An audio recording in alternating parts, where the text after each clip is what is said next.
রাসূল সাল্লাল্লাহু আলাইহি ওয়াসাল্লাম বলছেন, খায়রুকুম মান তাআল্লামাল কুরআনা ওয়া আল্লামাহু।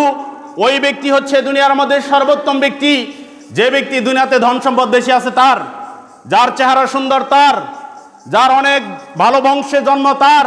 জি না, আল্লাহ নবী সাল্লাল্লাহু আলাইহি ওয়াসাল্লাম বলছেন পৃথিবীতে সবচাইতে উত্তম ব্যক্তি হচ্ছে ওই ব্যক্তি, খায়রুকুম মান তাআল্লামাল কুরআনা ওয়া আল্লামাহু, যে ব্যক্তি নিজে কোরআন শিখে এবং অপরকে শিখায়। কারা তারা? যারা কোরআন শিখে এবং অপরকে যারা শিখায় তারাই হচ্ছে দুনিয়ার মধ্যে সর্বশ্রেষ্ঠ। কার কাছে? আল্লাহর কাছে।